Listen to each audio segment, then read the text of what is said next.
ভারতকে এরকমের যুদ্ধের হুমকি দিচ্ছেন, ভারতের সেভেন সিস্টার্স দখল করে নেবেন, বিনিময়ে ভারত বাংলাদেশের সাথে সমস্ত আমদানি রপ্তানি বন্ধ করে দিয়েছে, বাংলাদেশের উপরে ভিসা নিষেধাজ্ঞা দিয়েছে, এমনকি ট্রান্সশিপমেন্ট পর্যন্ত বন্ধ করে দিয়েছে। এই যখন প্রেক্ষাপট, তখন আবারও নতুন করে উস্কানি দিলেন জামাত ইসলামের নায়েবে আমির আমেরিকার একটি সম্বর্ধনা সভায়, যে ভারতের সাথে যুদ্ধ যদি হয় সেখানে বাংলাদেশের 50 লক্ষ তরুণ অংশগ্রহণ করবে এবং অর্ধেক তারা গেরিলা যুদ্ধে অংশগ্রহণ করবে আর অর্ধেক তারা বিস্তৃত এলাকায় ছড়িয়ে পড়বে।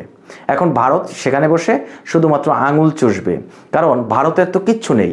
বর্তমান পৃথিবীর ভারত যে একটি চতুর্থ বৃহত্তম পরাশক্তির দেশ, এবং আপনি চিন্তা করতে পারেন, এটা চিন্তা করলেও আপনার শরীর শিউরে উঠবে যে কিভাবে, কোন প্রক্রিয়ায় 5 মিনিট, শুধুমাত্র জাস্ট 5 মিনিট, এই 5 মিনিট কি যুদ্ধ করে বাংলাদেশ ভারতের সাথে দাঁড়িয়ে থাকতে পারবে?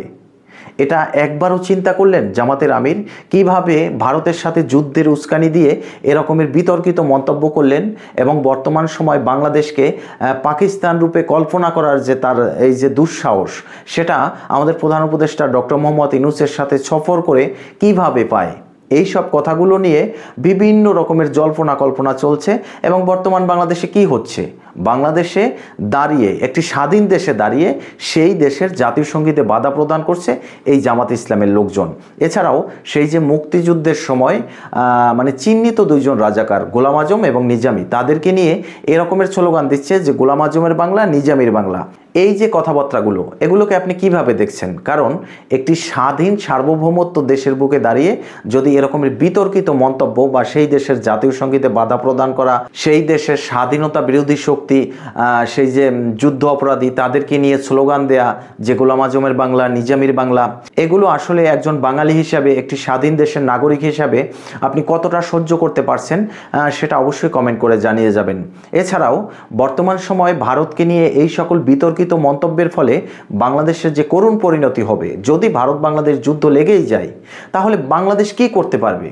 বাংলাদেশকে কি পাকিস্তান এসে রক্ষা করবে? সেই পাকিস্তানই তো বাংলাদেশ থেকে ভারতের কাছে পরাজয় স্বীকার করে তারপর চলে গেছে।